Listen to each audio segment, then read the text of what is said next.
அனைவருக்கும் வணக்கம்.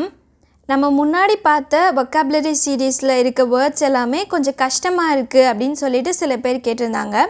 ஸோ அவங்களுக்காக இந்த வீடியோவில் நம்ம டெய்லியும் யூஸ் பண்ணுற ரொம்பவே ஈஸியான வேர்ட்ஸ் எல்லாமே பார்க்க போகிறோம். வாங்க லெசனுக்குள்ளே போகலாம்.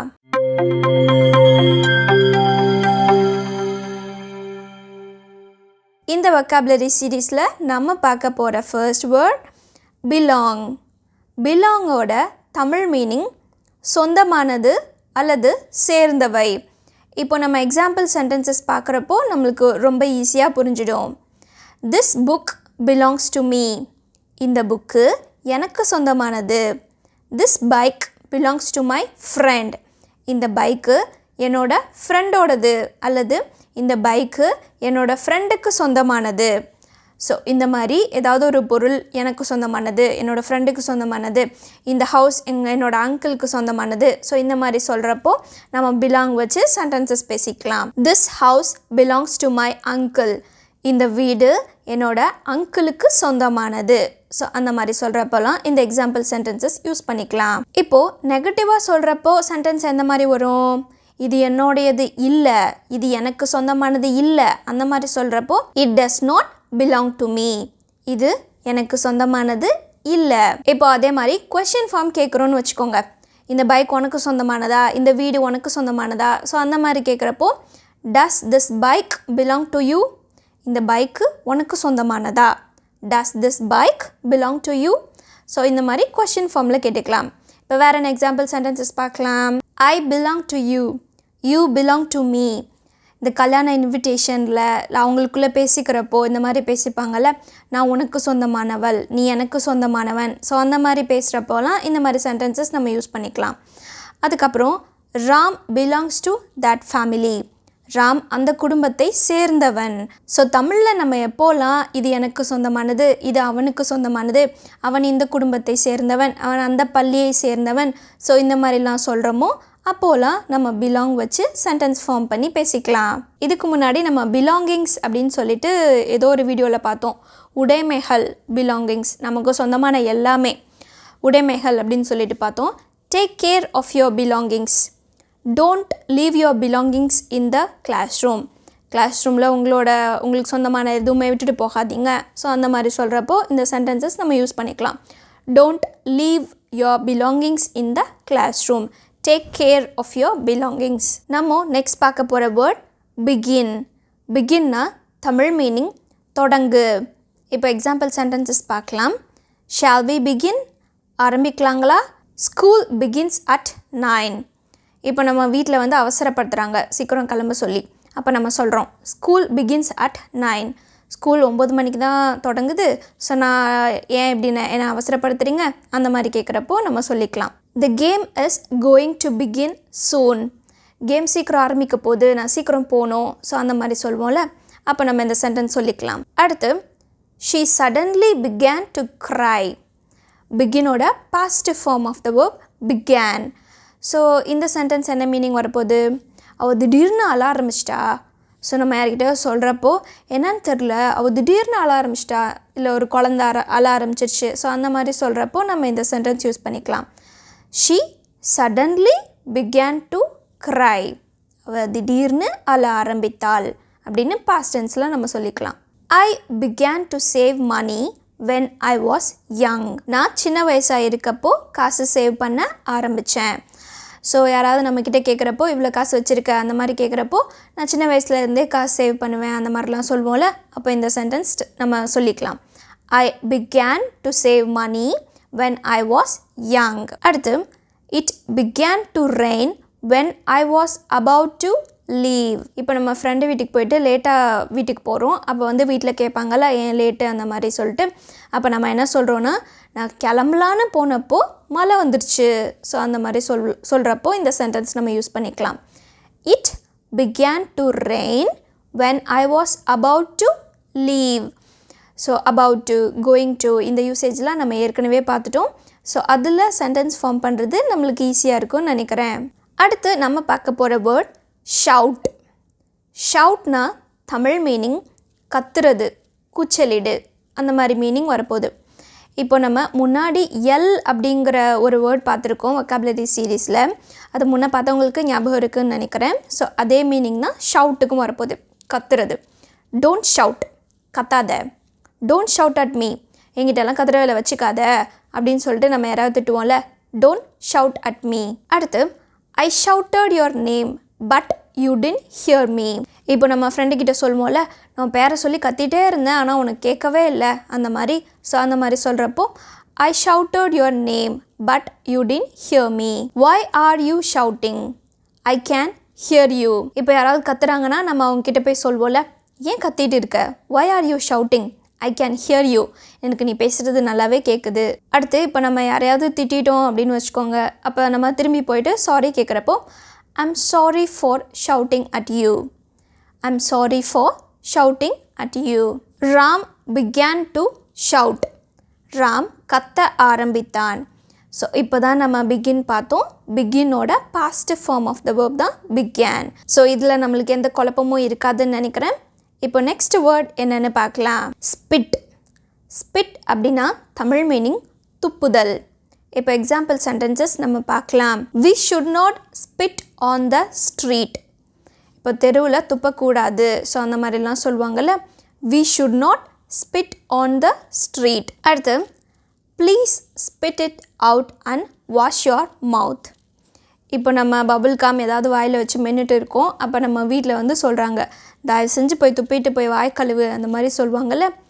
Please spit it out and wash your mouth. So அந்த மாதிரி சொல்கிறப்போ இந்த சென்டென்ஸ் நம்ம யூஸ் பண்ணிக்கலாம். அடுத்து spit it out what happened. இந்த சென்டென்ஸில் ஸ்பிட்டுங்கிறது வாயில் வச்சுருக்கிறத துப்பு அப்படிங்கிற மீனிங் கிடையாது.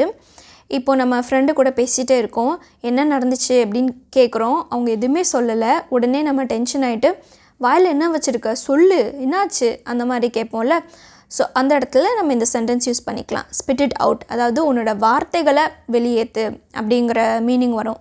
ஸோ அந்த மாதிரி சிச்சுவேஷனில் ஸ்பிட் இட் அவுட் அப்படின்னு நம்ம யூஸ் பண்ணிக்கலாம். அடுத்து he spat the food out. ஸ்பேட்டுனா ஸ்பிட்டோட past form of the verb. இதோட தமிழ் மீனிங் என்ன வரப்போகுது, அவன் சாப்பாட்டை வெளியே துப்பினான். ஸோ துப்பினானுங்கிறப்போ ஸ்பேட் வரப்போகுது. ஸ்பிட் அப்படிங்கிறப்போ அது ப்ரெசண்ட்டில் நம்ம யூஸ் பண்ணிப்போம். அடுத்து நம்ம பார்க்க போகிற வேர்ட் ஸ்லாப். ஸ்லாப்னா தமிழ் மீனிங் அரைகிறது. எக்ஸாம்பிள் சென்டென்சஸ் பார்க்கலாமா. Don't irritate me, I'll slap you in the face. இப்போ யாராவது நம்மளை டென்ஷன் படுத்திட்டு இரிட்டேட் பண்ணிகிட்டே இருக்காங்க அப்படின்னு வச்சுக்கோங்க. நம்ம பிரதர் சிஸ்டர் அந்த மாதிரி யாராவது நம்மளை இரிட்டேட் பண்ணுறாங்கன்னா நம்ம சொல்லுவோம்ல, இரிட்டேட் பண்ணாத அரைஞ்சிருவேன் அப்படின்னு சொல்லிட்டு. Don't irritate me, I'll slap you in the face. அடுத்து my mother gave me a slap on the cheek. இப்போது நம்ம ஃப்ரெண்டு கேட்குறாங்க, என்ன டூர் போகலான்னு சொல்லிட்டு வீட்டில் கேட்டியா அந்த மாதிரி கேட்குறாங்க. அப்போ நம்ம சொல்கிறோம், எங்கள் அம்மா கன்னத்துலேயே ஒரு அறை கொடுத்தாங்க அந்த மாதிரி நம்ம சொல்வோம்ல. my mother gave me a slap on the cheek. கன்னத்துலேயே ஒரு அறை கொடுத்தாங்க. ஸோ அந்த மாதிரி சொல்கிறப்போ இந்த சென்டென்ஸ் நம்ம சொல்லிக்கலாம். I felt like slapping him. எனக்கு அவனை அறையணும் போல் தோணுச்சு. So feel like, felt like இந்த யூசேஜ்லாம் நம்ம முன்னவே பார்த்துட்டோம். அப்போ இந்த சென்டென்ஸ் நம்மளுக்கு ரொம்பவே ஈஸியாக இருக்கும். I felt like slapping him. எனக்கு அவனை அரையணும் போல் தோணுச்சு. இரிட்டேட் பண்ணிட்டே இருந்தான், அரையணும் போல் தோணுச்சு, பட் நான் கண்ட்ரோல் பண்ணிக்கிட்டேன். ஸோ அந்த மாதிரி சொல்கிறப்போ இந்த சென்டென்ஸ் நம்ம யூஸ் பண்ணிக்கலாம். இப்போது பாஸ்ட் டென்ஸில் சொல்கிறப்போ இந்த சென்டென்ஸ் எந்த மாதிரி வரும் அப்படின்னு சொல்லிட்டு பார்க்கலாம். Priya slapped him. அதாவது ஸ்லாப்போட past form of the verb slapped. So இந்த சென்டென்ஸோட மீனிங் என்ன, பிரியா அவனை அறைந்தாள். அடுத்து நம்ம பார்க்க போகிற வேர்ட் வைப். வைப்னா தமிழ் மீனிங் துடைக்கிறது. Wipe your face. நம்ம வீட்டில் சொல்கிறாங்க, முகத்தை தொட. ஸோ ஈரமாக இருக்குது முகத்தை தொட அந்த மாதிரி சொல்கிறப்போ wipe your face. Don't wipe your hands on your dress. இப்போ நம்ம என்ன பண்ணுவோம், கை ஈரமாக இருக்குது அப்படின்னு சொல்லிட்டா நம்ம ட்ரெஸ்ஸில் அப்படியே தொடச்சி விட்டு போயிடுவோமா. அப்போ நம்ம வீட்டில் சொல்கிறாங்க, don't wipe your hands on your dress, அல்லது don't wipe your hands on your shirt. சட்டையில் துடைக்காத, ட்ரெஸ்ஸில் துடைக்காத அந்த மாதிரி சொல்கிறப்போ இந்த சென்டென்ஸ் நம்ம யூஸ் பண்ணிக்கலாம். Wipe your feet on the mat. இப்போ நம்ம வெளியே போய்ட்டு விளையாடிட்டு வரோம் அப்படின்னா நம்ம வீட்டில் என்ன சொல்லுவாங்க, காலை தொடச்சிட்டு உள்ளவா அந்த மாதிரி சொல்லுவாங்களா. wipe your feet on the mat. இப்போ அடுத்து Ram is wiping the blackboard. ஃப்ரெண்ட்ஸ்குள்ளே பேசிகிட்டு இருக்காங்க, எங்கடா அவனை காணோம் அந்த மாதிரி சொல்கிறப்போ அவன் பிளாக் போர்ட் தொடச்சிட்டு இருக்கான் அப்படின்னு சொல்கிறப்போ Ram is wiping the blackboard. After each class the students have to wipe the blackboard. ஒரு கிளாஸ் முடிஞ்சதுக்கப்புறம் என்ன, நம்ம போர்டெல்லாம் க்ளீன் பண்ணணுமா. ஸோ அந்த மாதிரி இடத்துல after each class the students have to wipe the blackboard. இப்போ past வச்சு ஒரு 2 எக்ஸாம்பிள் சென்டென்ஸ் பார்த்தரலாம். He wiped the tears from her eyes. So இங்கே wipeோட past form of the verb என்ன, wiped. ஸோ ஒரு D மட்டும் ஆட் பண்ணுறோம். He wiped the tears from her eyes. அவள் வந்து அழுதுட்டு இருந்தா, ஸோ அவன் கண்ணீரை தொடச்சான், அவளோட கண்ணீரை துடைத்தான். இந்த மாதிரி பாஸ்டில் நம்ம சொல்லிக்கலாம். My brother vibe the table after dinner. டின்னருக்கு அப்புறம் என்னோட அண்ணன் டேபிளை தொடச்சான். இந்த மாதிரி பாஸ்டில் நம்ம சொல்லிக்கலாம். ஸோ வைப்போட past form of the verb என்ன, வைப்ட். ஒரு டி மட்டும் ஆட் பண்ணுறோம். அடுத்து நம்ம பார்க்க போகிற லாஸ்ட் வேர்ட் ஸ்வாலோ. ஸ்வாலோனா தமிழ் மீனிங் விழுங்குதல், அதாவது முழுங்குறது. இப்போது எக்ஸாம்பிள் சென்டென்சஸ் பார்க்கலாம். You should swallow the tablet. இப்போ நம்ம ஃபீவராக இருக்கோம் அப்படின்னா நம்ம வீட்டில் சொல்லுவாங்களே, கண்டிப்பாக இந்த டேப்லெட் நீ முழுங்கணும், அப்போ தான் உனக்கு சரியாகும் அப்படின்னு சொல்லிட்டு you should swallow the tablet. அதுக்கு நம்ம சொல்கிறோம், இது ரொம்ப கசப்பாக இருக்குது, என்னால் முழுங்க முடியல, I could not. ஸோ முடியலைன்னா நம்ம என்ன சொல்வோம், could not சொல்வோம். I could not swallow the tablet. ரொம்ப கசப்பாக இருக்குது, என்னால் முழுங்க முடியல அந்த மாதிரி சொல்கிறப்போ இந்த சென்டென்ஸ் நம்ம யூஸ் பண்ணிக்கலாம். அடுத்து eat slowly, don't swallow it. நம்ம வீட்டில் சொல்கிறாங்க, நம்ம அவசரமாக அப்படியே சாப்பாடை ஒழுங்காக மெல்லாமல் அப்படியே முழுங்கிட்டு இருக்கோம் அப்படின்னு வச்சுக்கோங்க. don't swallow, eat slowly. மெதுவாக சாப்பிட, ஒன்றும் அவசரம் இல்லை, அப்படியே முழுங்காத. my brother swallowed a coin when he was a child. அவன் குழந்தையாக இருந்தப்போ ஒரு காயினை முழுங்கிட்டான். ஸோ அந்த மாதிரி சொல்கிறப்போ past form of the verb போட்டு நம்ம யூஸ் பண்ணிக்கணும். my brother swallowed a coin when he was a child. அடுத்து don't swallow it, spit it out. So ஸ்பிட்டோட மீனிங் நம்ம இப்போ தான் பார்த்தோம். ஸோ ஸ்வாலோனா என்ன, முழுங்குறது, ஸ்பிட்டுனா துப்புறது. ஸோ முழுங்காத, துப்பிரு. இப்போ ஏதாவது ஒரு குழந்தை பபிள் கம் சாப்பிட்டுட்டு இருக்குது அப்படின்னா அவங்க வீட்டில் சொல்லுவாங்க இல்லையா, முழுங்காத துப்பிரு அந்த மாதிரி சொல்கிறப்போ don't swallow it, spit it out, வெளியே துப்பிரு. ஸோ அந்த மாதிரி சொல்கிறப்போலாம் இந்த மாதிரி ஈஸியான சென்டென்சஸ் நம்ம பேசிக்கலாம். ஸோ அவ்வளோதான். இந்த வீடியோவில் நம்ம 7 ஈஸியான வேர்ட்ஸ் கற்றுக்கிட்டோம், ஈஸியாக இருந்திருக்கும்னு நினைக்கிறேன். என்னென்ன வேர்ட்ஸ்லாம் நம்ம பார்த்தோம், பிலாங் தமிழ் மீனிங் என்ன, சொந்தமானது அல்லது சேர்ந்தவை. அடுத்து பிகின், பிகின்னா தமிழ் மீனிங் என்ன, ஆரம்பிக்கிறது, தொடங்கிறது அந்த மாதிரி மீனிங் வரும். அடுத்து என்ன பார்த்தோம், ஷவுட், ஷவுட்னா கத்துறது. அதுக்கப்புறம் ஸ்பிட், ஸ்பிட்னா துப்புறது. அப்புறம் என்ன பார்த்தோம், ஸ்லாப், ஸ்லாப்னா தமிழ் மீனிங் என்ன, அரைகிறது.